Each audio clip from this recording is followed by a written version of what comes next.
Shabbat Shalom, irmãos. Shabbat Shalom. Amém. Shabbat por si só é motivo de grande alegria, mas uma semana de novamente uma alegria contida na casa, em virtude de uma perda recente que tivemos. Daniel lutou, Leomar, bravamente contra a doença que veio sobre ele, e Adonai optou por recolhê-lo. Não cabe a nós nos revoltarmos nem questionarmos Adonai pelos seus desígnios, mas louvá-lo por todas as coisas que Ele determina sobre a nossa vida. Que o Eterno verdadeiramente possa ouvir o nosso clamor pela vida da Luciana, a esposa do Daniel, que fica e que precisa de Adonai tanto quanto nós, para sobrevivermos a esses dias maus que Adonai tem nos permitido viver. Tem um cântico que a casa já está acostumada a cantar, foi base bíblica, se eu não me engano, de um dos anos nossos nos ciclos com Adonai, que eu gostaria que a casa cantasse conosco. Quem estiver ali na projeção, por favor, coloca inclinai os ouvidos, terra e céu. Eu digo isso por quê? Porque se nós atentarmos para o que Adonai tem falado conosco, os nossos ouvidos estiverem ouvindo direito o que Adonai tem falado conosco, nós sobreviveremos aos dias maus. Preste atenção numa questão. A Parashá Finéias vai encerrar uma etapa onde Adonai ele vai exigir do homem que o homem ouça. Porque daqui para frente ele estabelece no final desta Parashá os sacrifícios diários, semanais, mensais, anuais, e ele entra numa legislação de voto. Presta atenção nisso. Ele vai encerrar o livro de Bamidbar, Números, com a legislação do voto. O voto na Torá ele é desencorajado, e os rabinos levam isso a um alto nível de seriedade, porque quando você vota, você não tem força para desfazer um voto. Você fica preso ao voto. Mas o voto tem uma questão muito importante, ele torna-se muitas vezes o último recurso para que o indivíduo permaneça na presença de Adonai. Que nós possamos sair destes dias difíceis que Adonai está nos dando, ouvindo sem precisar estabelecer votos sobre a nossa vida para nós sobrevivermos. A Parashá dessa semana, ela vai dar continuidade à Parashá da semana passada. A Parashá da semana passada, Balaque, o destruidor, ela termina introduzindo Finéias, o pele escura. Então o assunto não morreu semana passada. O assunto é mais necessário de ser colocado e falado do que nós podemos imaginar. Então nós vamos cantar diante de Adonai para que entre no nosso ouvido a palavra de Adonai e ela seja por vida para nós. Amém?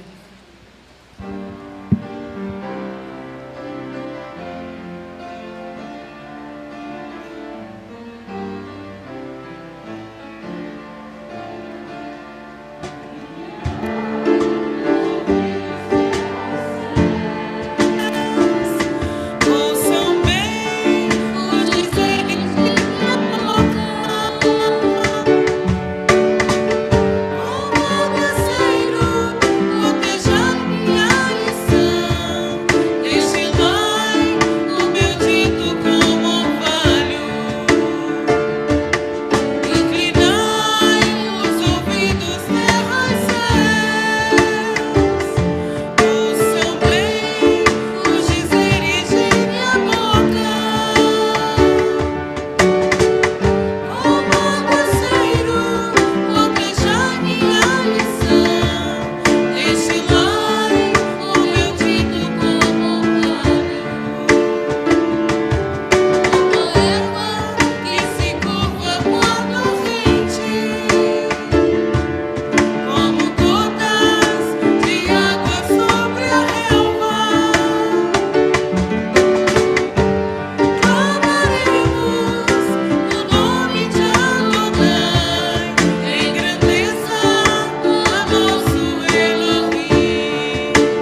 Deus de Abraão, Deus de Isaac, Deus de Jacó, nosso Elohim, nós queremos apresentar as nossas vidas aqui nesta manhã e a vida daqueles que nos acompanham à distância, Pai, pela internet.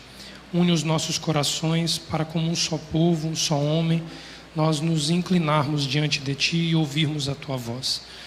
Nós sabemos, Pai, que o Eterno, Ele dá a vida e Ele tira, Ele faz sarar, Ele faz o homem se abater.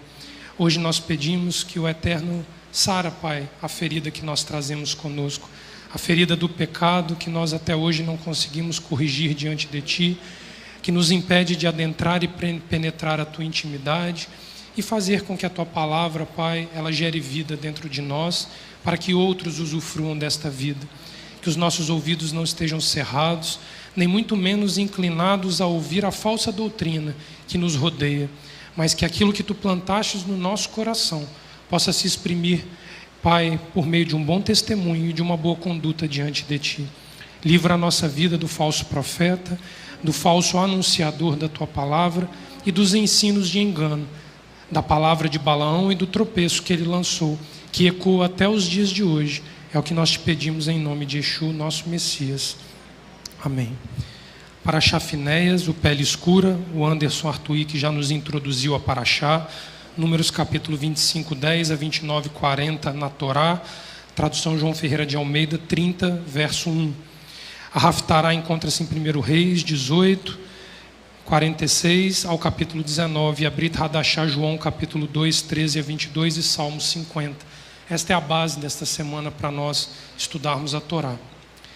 A paraxá anterior que nós estudamos, a pastora Sandra nos ensinou no sábado passado, foi Balaque. Balaque era o rei de Moabe.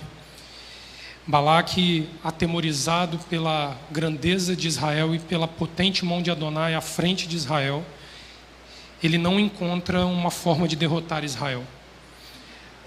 Israel parecia imbatível diante do rei de Moabe. E o rei de Moabe, ele resolve contratar uma espécie de arma secreta, pastora, para tentar destruir Israel. Uma arma a qual Israel ainda não havia enfrentado face a face. Ele contrata o falso profeta Balaão para amaldiçoar Israel, em virtude do medo que se alastrou, que se disseminou entre as nações que viram Israel chegando. Vale lembrar que este momento aqui nós já estamos falando da geração que ficou de pé no deserto. Aqui nós já estamos diante de um povo jovem que não viu as maravilhas do Egito em sua grande maioria. Alguns ainda remanescendo, mas já com seu tempo determinado para a morte diante de Adonai. Aqui eles estão nas Campinas de Moabe, chamada Planície do Retorno. Dali eles já conseguem contemplar a face da terra de Canaã e a proximidade do cumprimento da palavra dada a Abraão no capítulo 12 do livro de Gênesis. Mais de 400 anos dividem a promessa de Abraão até o momento que nós estamos agora. Moisés, diante de um povo jovem, pouco experimentado no combate físico, mas extremamente frágil quanto à condição espiritual para combater neste momento. Considere que a tomada da terra ela é muito mais espiritual do que física. Yeshua diz que nós ligamos os céus e a terra e desligamos os céus e a terra. Se estava iminente um combate físico para adentrar e cruzar o Jordão, saibam que o combate espiritual já vinha sendo traçado há muito mais tempo. Essa geração é a geração que vai ouvir Moisés no capítulo 32 do livro do Deuteronômio dizer: inclinai os ouvidos, terra e céus, para Charrazino. A despedida do grande Moshe, da sua condução do povo. Ele viu todos os seus semelhantes que saíram com ele morrerem, ele foi o último a ficar de pé, com exceção de Josué e Caleb. E Adonai, ele transtorna o passado e bota o passado no presente e diz: congregação Rehovot, inclinai os ouvidos. Inclina para ouvir aquilo que eu gotejo do poço de água que eu dei a vocês. Porque o poço vai cobrar um resultado da água que tanto tem dado a vocês. É esse o momento que nós vivemos e que conecta a Paraxá Balaque com a Paraxá Pinhas, Finéias. Não se enganem. Balaão ainda não foi definitivamente julgado, porque o combate contra Balaão, pastora, me parece que se assemelha muito com o combate de Amaleque. Ele, geração após geração, ele é colocado diante de nós, a ponto do livro do Apocalipse ser o livro que mais fala das profecias de Balaão. Ou seja, nós ainda estamos para ver e contemplar a maldição das palavras de Balaão sobre a face da terra ecoarem de forma que ainda não acabou esse combate. Nós não podemos achar que Balaão, naquilo que se propôs a desviar e tropeçar Israel, já foi totalmente julgado, porque não foi. Balaão, como homem, cedeu ao fio da espada. Capítulo 31, acho que verso 6 ou verso 8 do livro aqui de Números, vai dizer e vai denunciar que foi Balaão que conduziu a prostituição aqui em Sitim, capítulo 25 do livro de Números, que nós estamos estudando na porção de hoje. A grande questão é que a primeira tentativa de Balaque foi maldizer.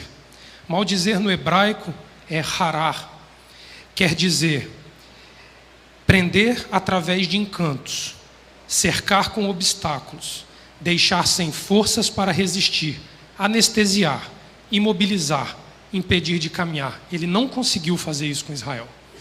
Porque o próprio Balaão disse: Adonai amaldiçoa quem quer amaldiçoar e ele abençoa a quem quer abençoar. Aqui nós já encontramos, pastor, uma cisão com o mundo cristão violentíssima.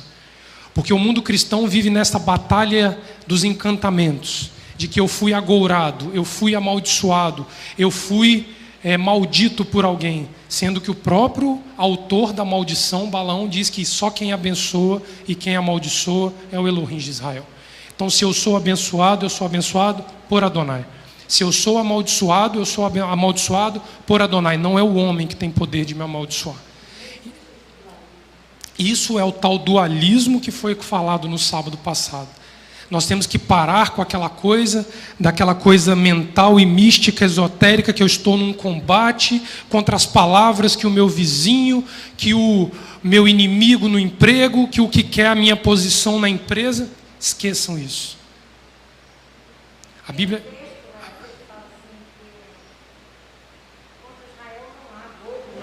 Isso, exatamente. É a condução da Parashá Balaque.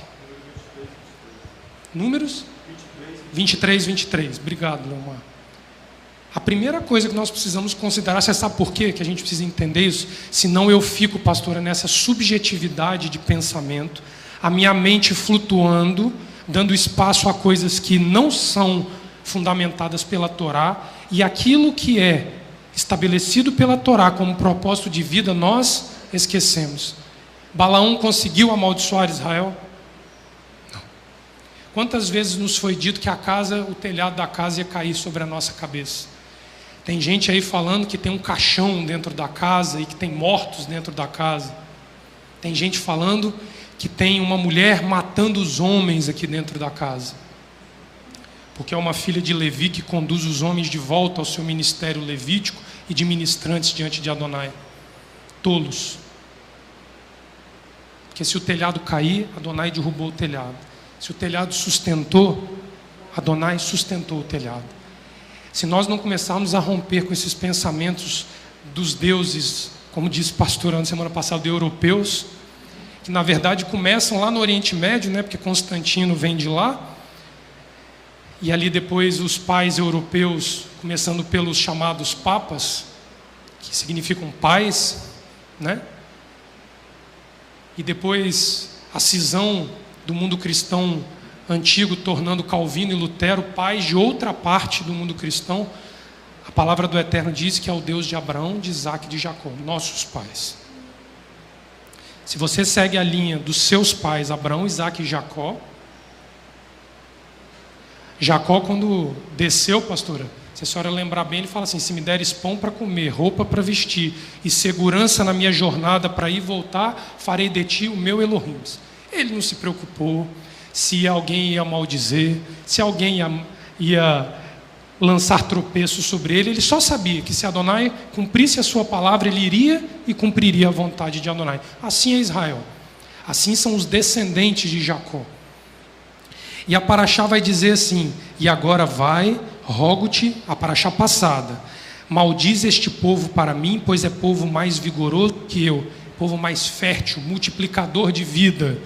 Talvez possa feri-lo e desterrá-lo. Impossível. Este pedido de Balaque foi reprovado. Mas Adonai, ele impediu a maldição. Ele não impediu a sedução dos filhos de Israel. Vocês vão ver que a Parashá Finés vai tratar, e a Parashá Balaque termina tratando do assunto de uma sedução. Vamos lá no capítulo 25, por gentileza. Insatisfeito por não amaldiçoar Israel, conforme a solicitação de Balaque, presta atenção nisso, Balaão encontra uma forma de atingir Israel de outra maneira. Por meio das mulheres estrangeiras, ele tenta introduzir a falsa doutrina para desviar os jovens israelitas, usando como meio para isso duas potentes armas, a fornicação e a idolatria, que andam juntas na questão do desvio daquilo que é a unicidade do Criador. Toda vez que vocês virem a Parashá ou os profetas anunciando um desvio da condição de você reconhecer Adonai como um, existe a prostituição espiritual e a prostituição física. Por que eu afirmo isso daqui? Em 1969 a 79, os escavadores ali trabalhando na região da Transjordânia, pastor, acham um sítio arqueológico denominado o prostíbulo de Balaão. Foi reconhecido pelos arqueólogos ali naquele local, escrituras nas paredes, que foram muito bem descodificadas, porque já é um alfabeto mais moderno, então não teve grande dificuldade de entender. Vinculado nas paredes deste local o nome Balaão, o nome prostituição, associado a nomes envolvendo rituais religiosos, como o efod, que seriam aquelas roupagens que os sacerdotes usavam para executar os rituais. A ponto de um dos comentaristas mais famosos da Torá, se eu não me engano foi Rashi que fez esse comentário, disse que, segundo a tradição, pastora, o ritual de prostituição promovido por Balaão, a Baal Peor, que é essa entidade, uma das que ele trabalhava, ela começava com a defecação humana diante do altar.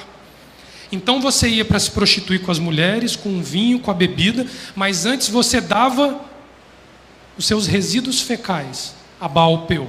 É aqui que Israel está envolvido. É nessa lama que os jovens israelitas, eles escorregam e traz sobre eles uma grande ira. Vamos ver aqui o capítulo 25. Enquanto Israel se demorava em Sitim, o povo se entregou à prostituição com as filhas de Moabe. Estas convidaram o povo aos sacrifícios dos seus deuses, e o povo comia e se prostrava diante deles. Em outra tradução, diz assim: Israel habita Sitim. O povo começa a frequentar prostíbulos com as filhas de Moabe, prostíbulos ritualísticos, onde a divindade e a prostituta se deitavam com os filhos de Israel. Então tinha o crime espiritual e o crime físico diante da Torá. Elas convidam o povo aos sacrifícios de seus Elohims. O povo come. Eles se prosternam diante dos Elohims delas. Israel se une a Baal Peor. A narina de Adonai se inflama contra Israel. A narina de Adonai nos dias de hoje se inflama com aqueles que, conhecendo Torá, aderidos ao pacto do Sinai, se deitam com as entidades propostas pelos estrangeiros. E isso vai muito além de uma condição sexual proposta aqui na Parashá. Vocês vão ver que na continuidade do texto, verso 5 diz assim: assim Moisés, verso 4, disse o Eterno a Moisés: toma todos os nasci, os cabeças do povo, enforca-os ao Eterno ao ar livre, e ao ardor da ira do Eterno se retirará de Israel. Ele julga os cabeças, porque eram os cabeças que se prostituíam nesse momento. Assim Moisés disse aos juízes de Israel: cada um mate aquele dos seus homens que aderiram a Baal Peor. Então chegou um nasci, um cabeça dos filhos de Israel, e trouxe a seus irmãos uma midianita perante os olhos de Moisés e de toda a congregação dos filhos de Israel, enquanto eles choravam diante da tenda da congregação. Ora, um luto por morte e o casal de um judeu com uma midianita desfila em meio ao arraial. Entenda que não era um desfile, eles se exibiram sexualmente, foram para a porta da tenda que ele tinha, onde habitava, e copularam com o intuito de fecundação publicamente às portas da tenda em meio a um luto. Esse era o cenário visto. O propósito desse ato era uma ação provocativa à miscigenação à nação eleita de Israel. Nossa, Leonardo, que coisa dura. Sim. Onde Israel estava? Nas Campinas de Moabe. As Campinas de Moabe foi a parada anterior ao cruzar do Jordão. Quando você cruza o Jordão e toma posse, você se torna dono da terra. Os seus filhos se tornam o quê naquela terra? Herdeiros. Se você tem uma palavra de Adonai dizendo que você tem que cruzar o Jordão, não se envolver com os povos da terra e tomar por herança a terra, o midianita e o moabita encontram um direito de ter descendência legítima e herança legítima na terra por meio da promiscuidade sexual. Esse era o ponto que aqui os rabinos tratam, pastora, como ponto alto. Desculpa, o que, Leomar? Ser ferido no ventre? Isso, nós vamos chegar ali. Vocês vão ver que a tradução que nós usamos habitualmente diz que Finéias, vendo isso, verso 7, filho de Eleazar, filho de Arão, o sacerdote, levantou-se do meio da congregação, tomou uma lança, seguiu o israelita até a tenda e lá trespassou-os pelo ventre, ao homem israelita e à mulher, e cessou a praga que feria os filhos de Israel. Os que morreram da praga foram 24 mil. Aqui se encerra a paraxá. No ato sexual público, nas portas da tenda, enquanto havia a conjunção carnal, uma lança trespassa o ventre. Não haverá fecundidade mista para dar uma descendência, Ulisses, que comunga de uma fé mista em meio a Israel. Essa violência de Finéias, ela tem duas autenticações, segundo os nossos pais. A primeira delas, não é considerada justiça própria, porque o ato de justiça de ferir aos dois foi realizado iminente ao ato do pecado. Então, como houve o flagrante, Finéias, como testemunha, tem o direito de lançar a mão da vida dos dois, em prol da vida dos descendentes de Israel. Finéias, ali é justificado numa primeira situação, segundo os rabis, porque ele não estabelece justiça própria. Não foi algo que ele viu, foi para a casa dele, pensou em como fazer, como Moisés fez lá no capítulo 2 do Êxodo, matou e saiu escondido. Não. Finéias aqui ele é tomado pelo zelo de Adonai, um amor passional pela única divindade reconhecida entre céus e terra, e ele estabelece justiça. Mas no ato da violência que aqueles dois fizeram contra a casa que estava em luto. Se nos dias de hoje, esta casa vem frequentando luto há 3 semanas, as pessoas continuarem violentando as outras aqui dentro, no mesmo nível que esta violência que Cosbe e Zinri fizeram aos enlutados nesse capítulo 25 de Números, a justiça é tomada por meio da lança. Porque Balaão ainda não foi julgado nos dias atuais. Apocalipse vai gritar isso nos nossos ouvidos. Talvez nós morramos e Apocalipse continue ecoando até que haja essa justificativa diante de Adonai. O trespassar do ventre por uma lança. E interessante que não foi uma espada. Balaão cai a espada. A lança e a espada, ela tem funções diferentes. A espada, ela é símbolo da palavra de Adonai para julgar questões que unem os céus e a terra. É a palavra de Adonai que divide o justo do injusto, a verdade da mentira, luz das trevas, bem do mal. A lança, ela fala de uma execução. Execução. Veja que não é um julgamento. Eles foram executados por meio de uma violência que eles estabeleceram contra os enlutados. eles não tiveram direito, pastor, a serem julgados pela palavra. Foi morte sumária sem direito a recurso. Porque mesmo ao fio da espada, pastora, o sujeito pode morrer ao fio da espada, mas alcançando misericórdia até o fim.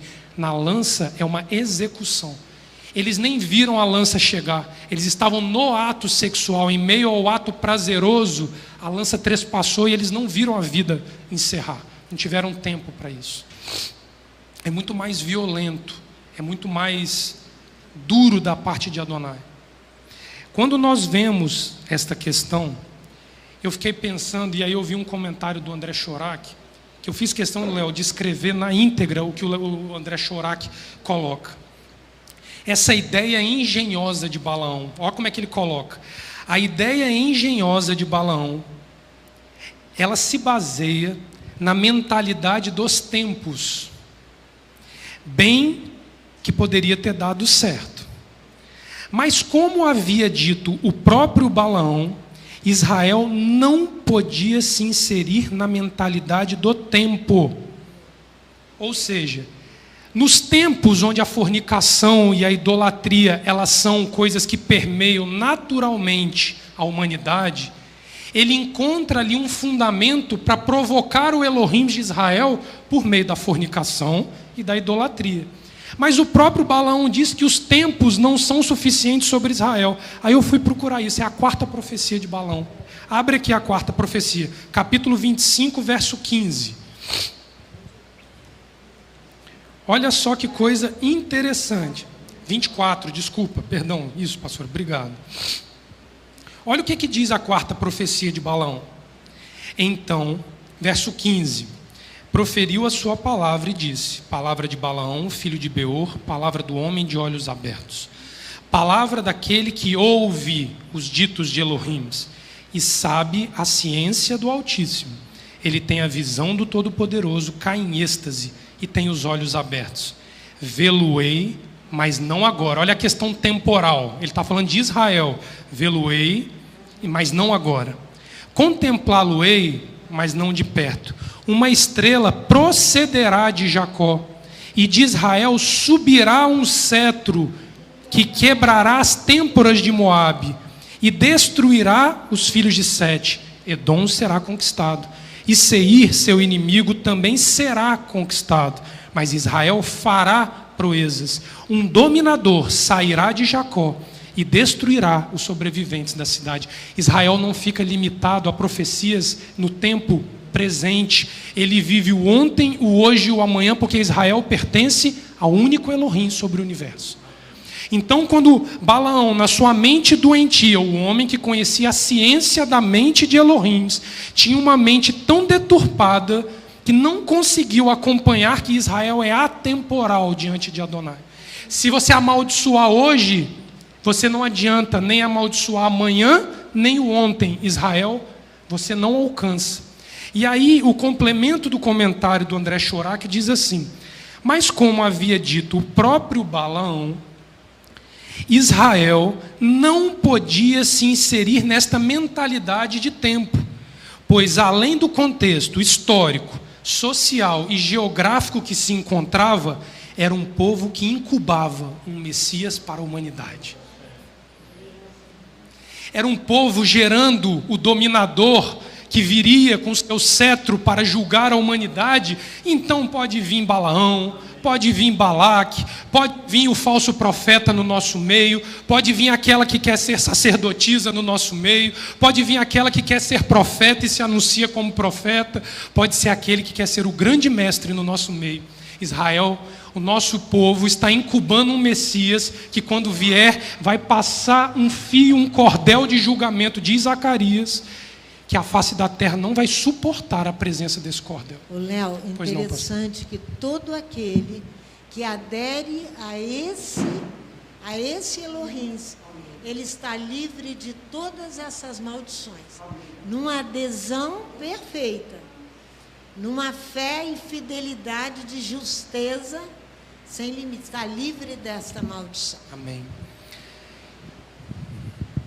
O livro do Apocalipse, no capítulo 2, verso 14, diz assim, mas algumas poucas coisas tenho contra ti, porque tens lá os que seguem a doutrina de Balaão, o qual ensinava Balaque a lançar tropeços diante dos filhos de Israel, para que comessem dos sacrifícios da idolatria e fornicassem.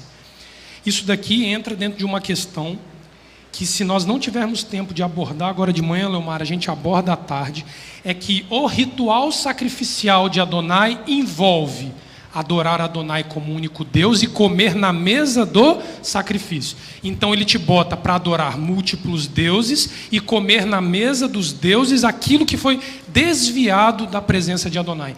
Compreendam uma coisa: comer sacrifício ritual, do ponto de vista religioso, era uma prática comum já naquela época. Adonai não inventou um ritual novo, mas ele torna algo conhecido e deturpado da sua vontade, e ele diz: vocês comerão na minha mesa, adorando a mim como único Deus, mas para que isso vocês façam, vocês necessariamente precisam alcançar uma coisa chamada santidade.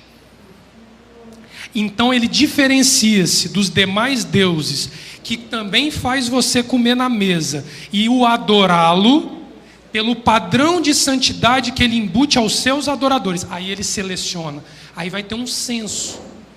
Acaba de morrer os 24 mil, ele vira e fala assim: vamos contar quem sobreviveu. Vai haver um censo, presta atenção. Quando isso passar, quando esse período da doutrina de Balaão que nos ameaça nos dias de hoje passar, e for julgado a fio da lança todo aquele que se envolveu com este casal midianita e hebreu, aqui que nós estamos lendo, vai haver um censo. Sabe por quê? Precisa se contar quem são os que terão direito à herança depois do Jordão. Se você tem 200 mil, é uma coisa. Se você tem 1 milhão, é outra coisa. Se você tem 10 milhões, é outra coisa. Você tem que dividir terra. E a terra não é ilimitada, ela é limitada. Vocês vão ver que os simeonitas, pedacinho de terra que sobra para eles. A tribo quase desapareceu e foi absorvida por outra tribo no período de Josué. Se não é Benjamim ali, eles estavam enrolados. E o rapazinho aqui era descendente da onde? Zinri, um cabeça da casa dos simeonitas. O negócio para o lado de Simeão devia estar enrolado. Não ganhou muita terra. Interessante que a ação bélica, o combate da guerra, é a ação natural como primeira opção para enfrentar Israel. Mas neste caso, o terror que caía sobre Balaque ao ver a destruição de reis famosos, Og, rei de Bazã, Seom, rei dos amorreus, impediu que isso pudesse acontecer. Uma ação mística foi a primeira tentativa alternativa requerida por Balaque, usando seu amigo Balaão para tal. Porém, foi iminentemente interceptado por Adonai. Insatisfeito com o resultado de seus serviços, Balaão busca uma forma sutil de atingir Israel. Ele encontra, por meio da idolatria e da fornicação, uma forma de penetrar a mente dos jovens hebreus.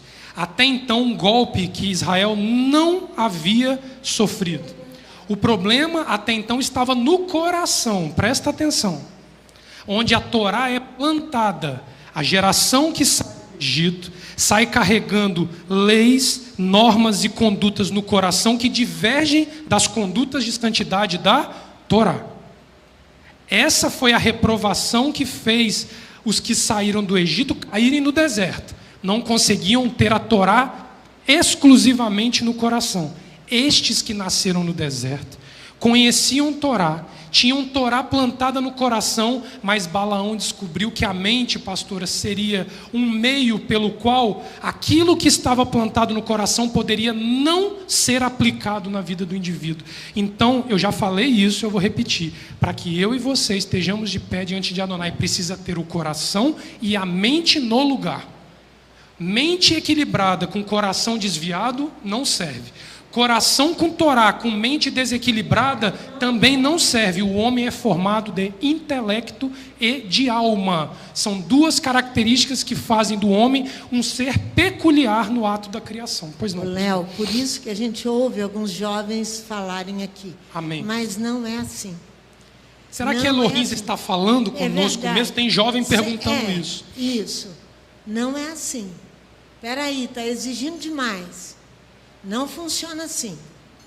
Então, eles começam a mente não concordar com aquilo que aprendeu e a mente se torna corrupta, contaminada. Porque se tem alguém que aprendeu, foram eles, né? Porque eles já não Isso. nasceram no modelo Exatamente. cristão de vida de onde nós fomos retirados. Então o problema está na cabeça. Está na cabeça.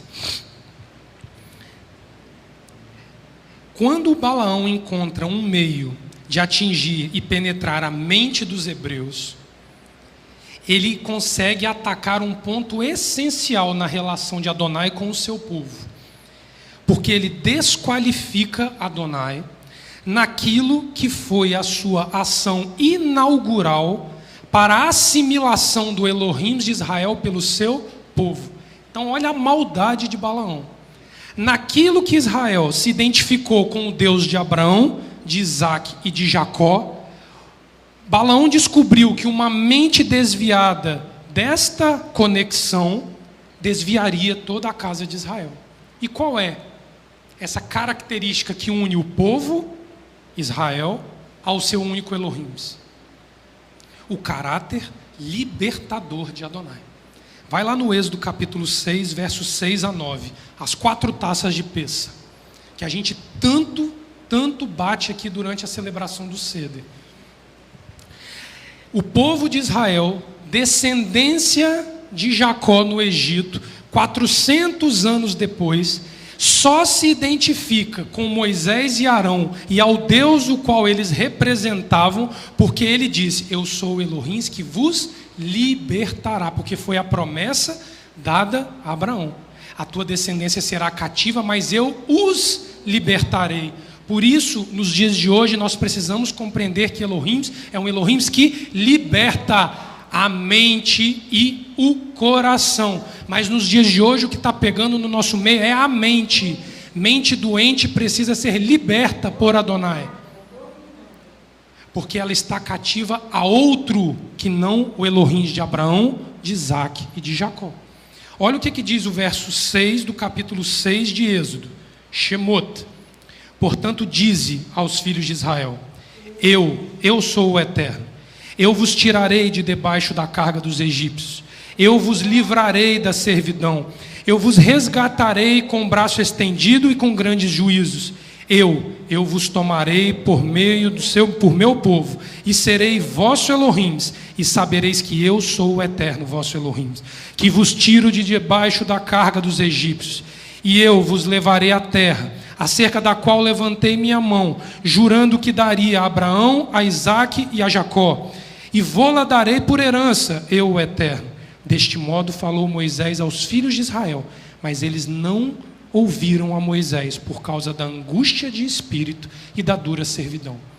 Mas vocês vão ver que todo o processo do deserto é trabalhando o conceito libertador, a ponto da revolta de Coré, Datã e Abirão, a revolta do capítulo de Shelar, quando manda os espias, e a revolta do capítulo anterior que nós vimos aqui, que veio incêndio sobre a comunidade. Todos eles questionavam que Adonai nos tirou do Egito, que manava leite e mel, para nos lançar sobre um deserto. Negam a ação libertadora de Adonai. Não negue a capacidade e o caráter essencial da divindade de livrar a sua mente e o seu coração do mal que lhe aflige.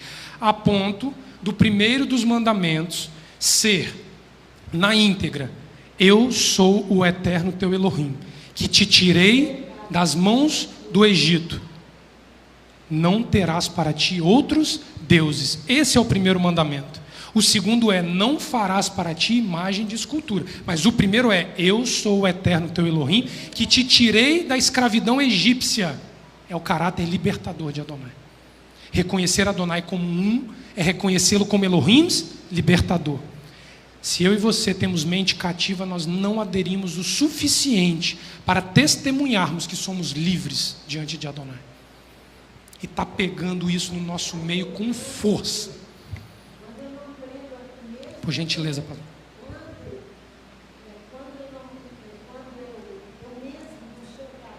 Acho que não está ouvindo não, pastora. Vê se está ligado. Quando eu mesma não me faço cativa de alguma coisa, eu ponho outra em cativeiro. Sim. Por causa das minhas ideias, da minha mente não tratada. Sim. Eu levo outro sobre o meu domínio, aí eu mantenho em cativeiro, cárcere privado.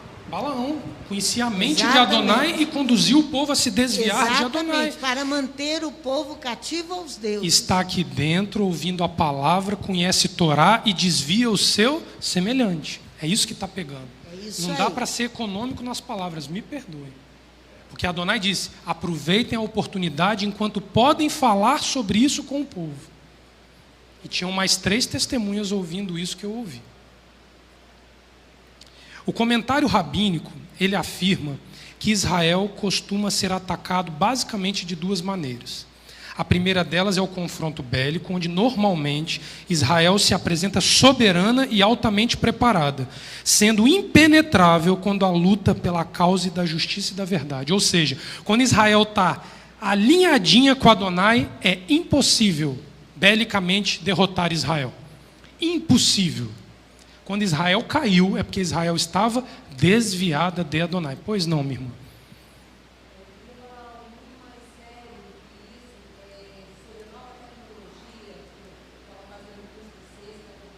Que a China está fazendo, eles descobriram que a radiofrequência transmite nos aparelhos celulares, smarts.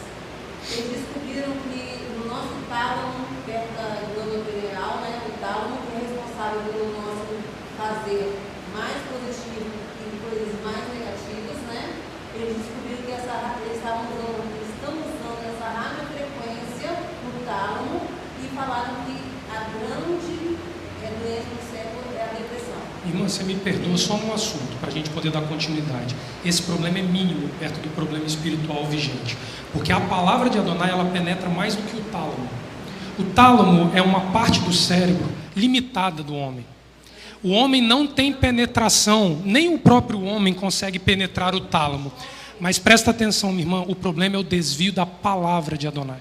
Porque a palavra de Adonai diz que a fé, aquilo que te une a Adonai, ela vem pelo ouvir e ouvir a palavra. A radiofrequência é um problema mínimo, que Adonai pode lidar com ele como um tapa.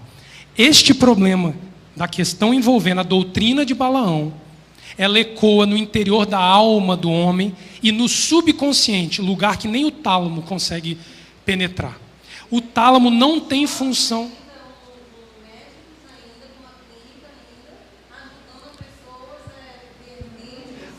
Minha irmã, volto a dizer a você, esse problema é mínimo. O problema ecoa desde que a humanidade foi formada. É um problema muito mais crônico do que esse. Você sabe por quê? Basta Adonai provocar um AVC no tálamo que ele resolve o problema do indivíduo. Agora a alma, minha irmã, é um problema muito maior. Um AVC da alma é o mesmo que a morte espiritual. Então eu só discordo do que a irmã falou, que é um problema mais grave. O grave é a questão espiritual. Isso são desdobramentos dos problemas espirituais que a humanidade carrega como um fardo desde o ato da criação. Nós vamos chegar lá, você vai compreender isso. A segunda maneira que os rabis consideram como mais efetivas para tentar destruir Israel se encontra quando o inimigo, aquele que é opositor da fé de Abraão, de Isaac e de Jacó, ele se mistura à nação de Israel e assimila a nação, compreende, entende as suas bases e os seus fundamentos, promove, por meio de uma sedução mental, a ideia de que o homem pode ser livre para conduzir o seu próprio padrão moral de vida. Desta forma, o estrangeiro, aquele que traz as doutrinas contrárias à da Torá, ele anula o mandamento no coração do homem por meio de um desvio mental de conduta, dando a falsa ideia de que eu sou livre, porque a Torá me oprime e eu sou livre. Você usa subterfúgios da mente para encontrar na própria Torá justificativas para ter liberdade do mandamento. Dentro de um conceito de Torá, Só existe a real liberdade do homem quando ele é cativo ao mandamento de Adonai. Parece uma contradição. Por isso que o conceito da palavra liberdade ele é ambivalente. Nós vamos chegar lá. Salmo 2. Os reis da terra se levantam contra Elohim e o seu ungido. Porque eles falam assim, levantamos, sacandamos festas aos gêmeos que você faz. Isso. Eles consideram que o mandamento é uma cadeia e que você, livre do mandamento, você é um homem que pode conduzir o seu padrão moral de vida, quando, na verdade, você se torna escravo do pecado. Ficar cativo do mandamento é te fazer homem livre, com direito à salvação e vida eterna. Se tornar livre do mandamento é se tornar cativo das algemas do pecado, conduzido à morte eterna. Esta ambivalência precisa ser compreendida. Aí vocês vão ver aquelas questões que Paulo em Gálatas, Paulo em Coríntios fala, não fazeis mau uso da vossa liberdade. Aí, uma mente distorcida no mundo cristão diz que você está livre da Torá e por isso você pode viver livre do mandamento e do peso que a Torá traz. Ali ele está dizendo de uma liberdade, onde pelo mandamento você alcança corações e leva a palavra de Adonai de forma livre, para que aquele que é cativo do pecado se torne livre. São as distorções mentais provocadas por aqueles que introduzem filosofias e idealismos humanos em meio à Torá. Por isso que Yeshua é tão rigoroso que diz, ninguém acrescentará um iod ou um massorético, um tio ou um jota à minha palavra, porque tudo que nós botarmos o dedo vai se tornar como um desvio, porque a nossa conduta moral não é suficiente para complementar algo da Torá. A Torá por si só é suficiente. Aí, muitas vezes, os nossos pais erram na tradição. Porque por meio de uma conduta moral baseada na Torá, estabeleces uma rigorosidade que impede que o homem seja livre de guardar o mandamento. Só posso dobrar o papel higiênico tantas vezes em Shabat. Se a luz estiver apagada, eu não posso acender. E por aí começam a se colocar situações. Então, cuidado para que você não se justifique como homem livre por meio da tradição. E conhecereis a verdade, e a verdade vos liberta. A gente canta isso aqui há mais de 3 anos. Quem liberta não é a tradição, é a verdade da palavra de Adonai, que é suficiente de Gênesis a Apocalipse. E aí você pega, pastor, um inventário lá na tenda de Abraão e vê qual é a literatura que eles procuram hoje em dia. Zohar, Cabala, Pirkei Avot. Não que não tenham coisas boas que se aproveite, mas não querem usar isso como secundário, querem que isso seja a sua base filosófica de vida. Aí peca contra Adonai. Da mesma forma que um Balaão que cria uma doutrina flagrantemente adulterada, ele desvia o indivíduo por este excesso, ele desvia o outro da mesma forma. A linha de Yeshua, Marcos no capítulo 7, se eu não me engano é Marcos 7, e Yeshua vai dizer assim, porque vós, sutilmente com as vossas tradições, desviam e impedem o cumprimento do mandamento. Então Yeshua ele não vai nem no extremo da tradição e nem no extremo da ausência de Torá, que é o que representa Balaão. Duro isso. A linha dele, pastora, é tênue. Ele caminha conduzido pelo sopro de Adonai. O mesmo sopro que Balaão teve a oportunidade de penetrar, mas não aderiu. Ele teve um flerte com Adonai. O falso mestre, pastor, que usa a própria Torá como desvio, ele só flerta com Adonai. Ele não tem uma intimidade penetrável ao coração de Adonai. Ele não é o noivo que adentra, ele não é a noiva que adentra com o noivo no tálamo nupcial. Não é. E Shavuot passou aí, ó. E o bezerro de ouro estava lá. E nós temos Yom Kippur para resolver o problema do bezerro de ouro, desta adesão com o Criador. Eu queria que vocês fossem em Isaías capítulo 61. Leomar, é provável que eu precise da tarde, tá? Tá? Isaías 61, versículo 1. Essa casa canta isso aqui há muito tempo. E agora que nós recebemos um carvalho para estabelecer justiça, essa música então, Vanessa, vai ter que estar na nossa cabeça regularmente. Porque a função do carvalho é enterrar os deuses debaixo dele. Depois a gente chega nesse ponto. O Espírito de Elohim está sobre mim, porque o Eterno me ungiu para pregar boas novas aos mansos, enviou-me a restaurar os contritos de coração e a proclamar liberdade aos cativos e abertura de prisão aos presos. Qual é a função primária da palavra de Adonai? Liberdade àquele que está oprimido, que não tem direito ou não teve acesso à verdade da palavra de Adonai, que tem a mente desvirtuada por uma conduta de vida imoral, quando comparado com a moralidade que a Torá nos traz por meio do Espírito de Elohim. Yeshua, quando vem, o período messiânico, eu vou usar uma palavra que a pastora Sandra gosta de usar, reverbera este conceito de libertação. Ele torna aquele grito isolado do profeta, sabe aquele grito daquele que é considerado louco, que ninguém vai dar ouvido? Estava lá Isaías, eu vim libertar o cativo, eu vim libertar o oprimido. Isaías está gritando e Israel está com o ouvido fechado. As nações estão com o ouvido fechado. Aí o Messias vem e ele começa a dizer assim: eu agora torno público, eu torno agora conhecido de todos que eu vim libertar os cativos e os oprimidos. Vai lá em Lucas capítulo 4 para a gente, por favor. A era messiânica amplia e dissemina o conceito de liberdade anunciado pelos profetas, porque é o período de maior crise da humanidade.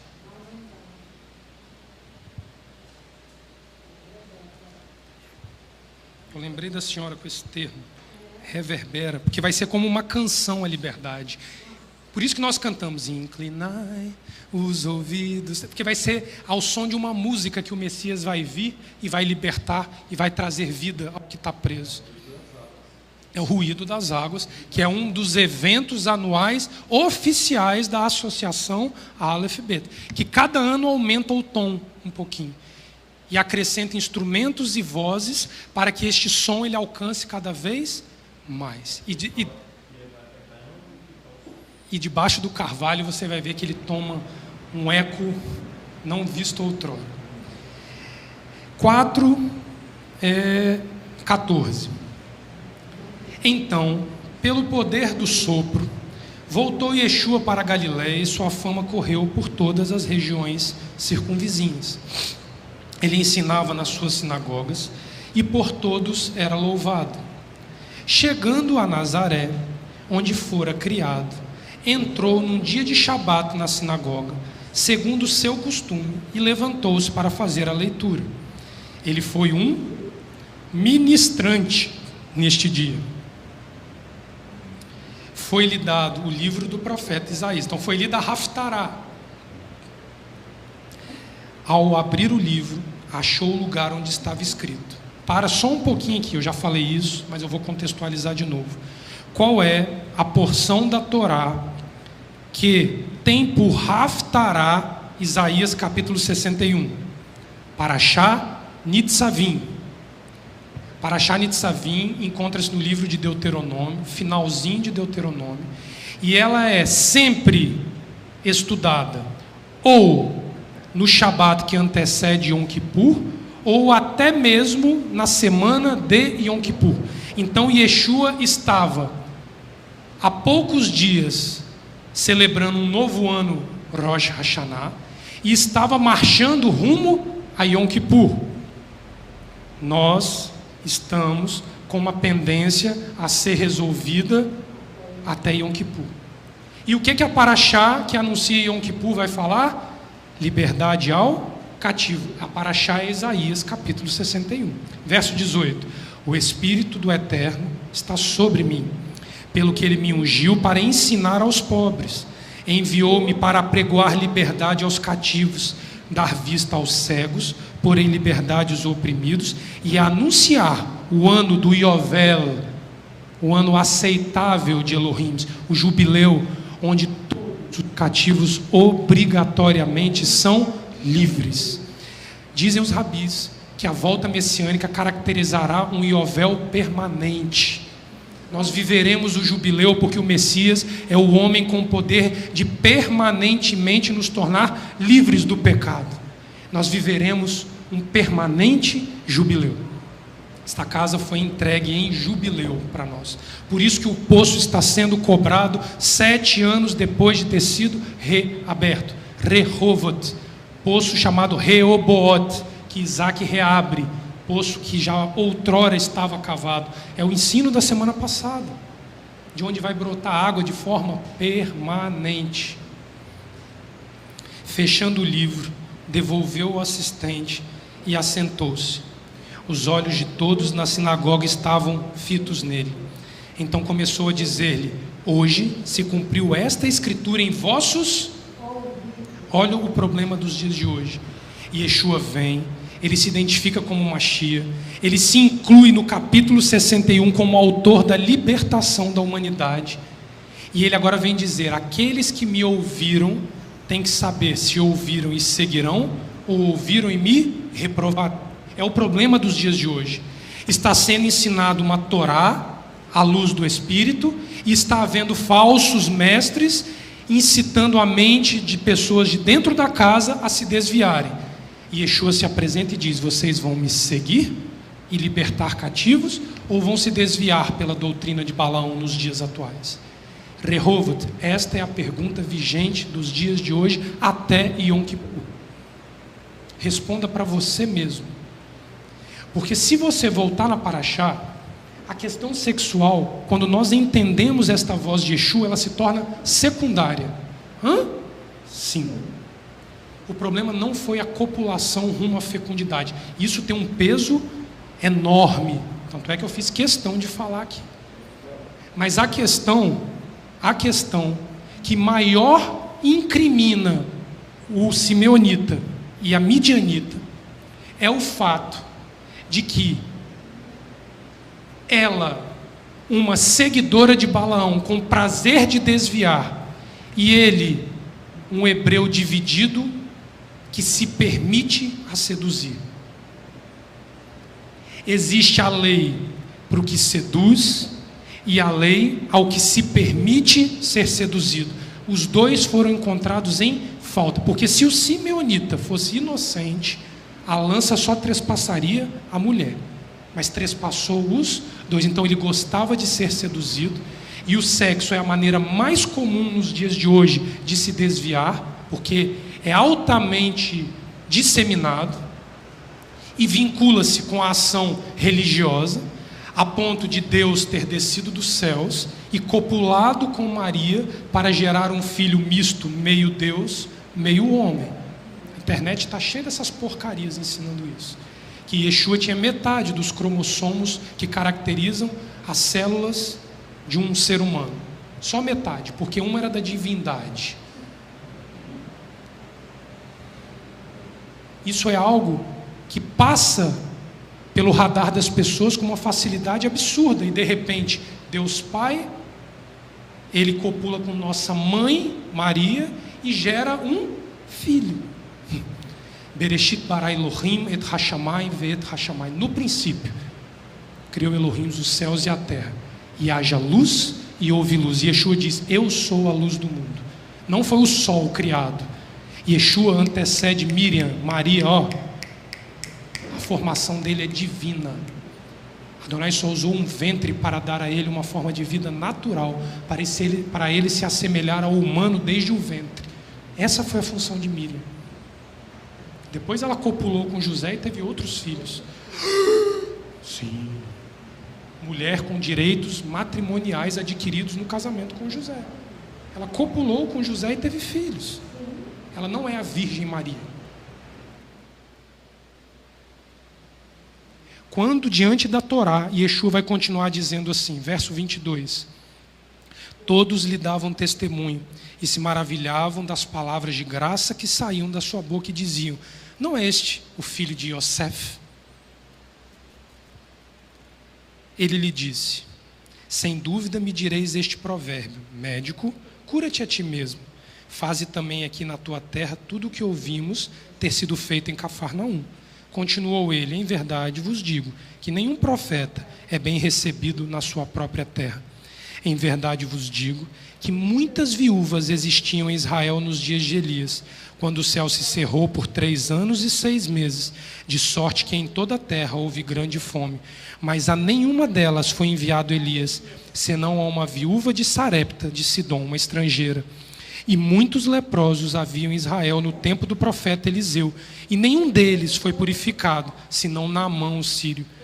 Quando ele agride com a palavra, trazendo o que estava incrustado na mente e no coração, porque eles disseram assim: mestre, que palavras graciosas saem da tua boca, mas essas palavras Yeshua viu que não penetravam o íntimo do homem. Aí ele diz: profeta em sua própria terra nunca será honrado. Aí ele traz à tona essas lembranças bíblicas de que naquele momento a crise em Israel era tão grave quanto no momento de Eliseu e no momento de Elias, onde estrangeiros deram mais honras a Elohim do que os próprios hebreus. Todos na sinagoga, ouvindo essas coisas, se encheram de ira. Yeshua traz à luz o que havia escondido no seu coração. O ouvido ouviu, mas não compreendeu o poder libertador que Isaías capítulo 61 cumpriu diante dos olhos deles. Esse evento não acontece nunca mais. Já aconteceu. Viu, ouviu e não aderiu. Passou. Aí você sabe o que eles fazem? Eles levantam-se, expulsam-o da cidade, o levam até o cume do monte em que a cidade deles estava edificada, para de lá o precipitarem. Quem é, nas liturgias bíblicas, que sofre essa exclusão da comunidade e é lançado ao ermo para cair do penhasco e morrer? O bode Azazel. Não o reconheceram como bode expiatório de Yom Kippur, mas disseram que ele era um maldito. E aí pegaram o maldito e levaram ele para ser sacrificado como Azazel. Então isso aqui era Yom Kippur. Eles estavam em Yom Kippur. Ele, porém, passando pelo meio deles, retirou-se, desceu a Cafarnaum, cidade da Galileia, e os ensinava no sábado. Admiravam-se de sua doutrina, porque sua palavra era com autoridade. E Yeshua desfaz aqui a intenção deles de ceifá-lo como o bode Azazel, porque ele sabia que precisava morrer como bode expiatório. Aquele que abre o caminho ao homem de se desfaltar diante de Adonai. Uma vez ao ano, na festa e na celebração de Yom Kippur. Estatuto perpétuo para as gerações. Diante de uma palavra como essa, nós aqui conseguimos compreender que Yeshua não precisou lançar de subterfúgios como Balaão para atingir a mente e o coração. Ele lança a verdade e ele dá ao homem o direito de querer assimilar ou não a verdade. Mas uma coisa é um caráter que Yeshua tem que outro homem nenhum tem, que nós vamos entrar à tarde. O poder de destrinchar a mente e o coração do homem, porque isso lhe foi outorgado pelo divino. Porque homem nenhum sobre a face da terra tem o direito de penetrar a sua e a minha mente para me conduzir como um animal de cabresto e de rédea. O filho de Nabucodonosor testemunhou pela boca de Daniel que o seu pai virou como um animal que pastava, porque ele fez tão mal à mente daqueles que o seguiam, que Adonai o coloca na condição de animal conduzido para ele aprender a não brincar com a mente alheia, ensinando coisas que não devem. Porque uma das coisas que ele fez foi brincar com os utensílios sacrificiais da casa de Adonai. À tarde a gente complementa para não avançar no tempo e a gente não tomar mais do que precisa. Eu só quero deixar o gancho da tarde para dizer a vocês o seguinte. No hebraico, liberdade, ela é uma palavra que se pronuncia como deror. Ela tem um significado especial quando alguém torna-se escravo de alguém ou de algo e fica livre. Então, você ser liberto é você sair da condição de escravo de alguém ou de algo e tornar-se livre. Esta palavra deriva de um verbo, darar, o qual traz a ideia de pérola ou madrepérola. ponto e a gente continua à tarde, porque Yeshua vai dizer o que você tem que fazer com as pérolas que você recebe. Shabbat Shalom a todos. Eterno Deus de Abraão, Deus de Isaac, Deus de Jacó, nós queremos te agradecer porque a tua palavra é vida para nós e nós temos buscado a tua palavra. Mas, Pai, nós sabemos que no nosso meio há pessoas sofrendo um grande mal, porque outras têm tentado penetrar e tomar as suas mentes, quando é um direito único e exclusivo do Messias e do teu sopro adentrar aos corações e à mente do homem para trazê-lo de volta a ti. Por isso, Pai, abençoa os teus filhos. Nós iremos, Pai, como os pastores, as ovelhas que se desgarram, para trazê-lo de volta, para que o lobo não as consuma fora do arraial. Precisa ouvir a voz do seu único pastor, que tem sobre a sua mão a vara e o cajado para corrigir. Yeshua, o Rei de Israel, o nosso único Rei, o nosso único pastor. Por isso, diante da tua presença, nós queremos que nos abençoe para que continuemos vivos neste Shabat e o Eterno nos conduza por meio da tua palavra até o encerramento dele e assim sejamos livres para te adorar em espírito e em verdade e conduzimos a nossa vida ao teu lado. Yevarei Adonai verish mereha. Yair Adonai panaveleha vihunek. Issa Adonai panaveleha. Veasem leha shalom. Bishem Yeshua Hamashia. Amém. Que o Eterno te abençoe e te guarde. Que o Eterno faça resplandecer o teu rosto sobre ti e tenha misericórdia de ti. Que o Eterno sobre ti levante o teu rosto e te dê a paz. Em nome de Yeshua, nosso Messias. Amém.